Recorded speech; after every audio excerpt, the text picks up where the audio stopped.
Assalamualaikum. Saya ingin menjawab tugas pertanyaan yang kelima. A. Jawablah pertanyaan mengenai fun learning berikut ini. Yang pertama, apa pengertian fun learning? Fun learning ialah proses belajar yang sepenuhnya menyenangkan. Kedua, mengapa proses belajar harus fun learning?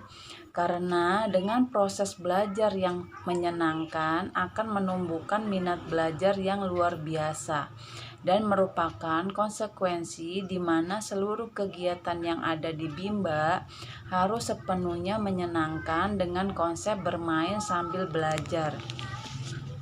Yang ketiga, apa tujuan fun learning? Yaitu untuk menumbuhkan minat belajar anak secara intrinsik. Yang keempat, apa hukum fun learning di Bimba? Yaitu wajib, kudu, mesti, harus, dan mutlak. Yang kelima, siapa yang harus merasakan fun learning dan sebutkan alasannya?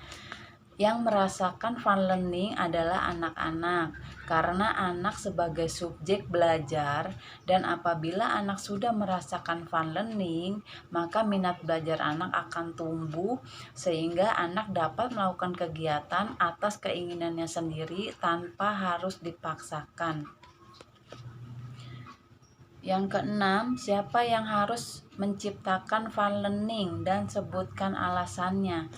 Yang harus menciptakan fun learning adalah motivator, karena sudah menjadi tanggung jawab motivator untuk menciptakan fun learning, sehingga minat belajar anak akan tumbuh dan anak tidak merasa bosan, jenuh, tetap semangat, antusias, dan tertarik dengan kegiatannya. Bagaimana cara menciptakan fun learning? Dengan 5S: sambut, senyum, sapa, salam, dan sebut nama. Mengajak anak berdialog, bernyanyi, bercerita, mendongeng, dan permainan.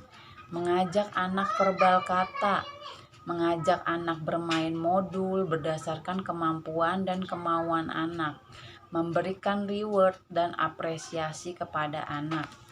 8. Bagaimana cara mengevaluasi anak apakah fun learning atau tidak? Mengevaluasi terhadap apeksi anak.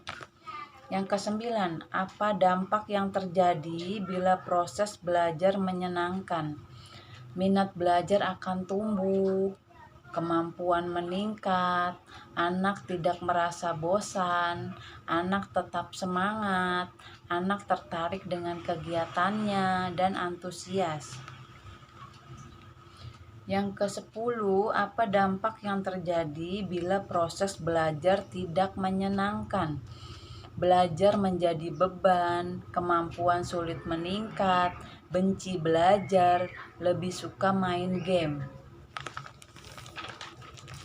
Yang B, jawablah pertanyaan mengenai metode Small Step System berikut ini. Apa pengertian Small Step System? Small Step System ialah proses belajar yang dilakukan secara bertahap sesuai kemampuan dan kemauan anak. Yang kedua, mengapa proses belajar harus dilaksanakan secara bertahap atau small step system? Karena tidak mungkin fun learning jika tidak small step system. Yang ketiga, apa tujuan small step system? Yaitu agar proses belajarnya 100% menyenangkan. Yang keempat, bagaimana cara agar motivator dapat mewujudkan proses belajar yang small step system? Kenali kemauan, kesukaan masing-masing anak.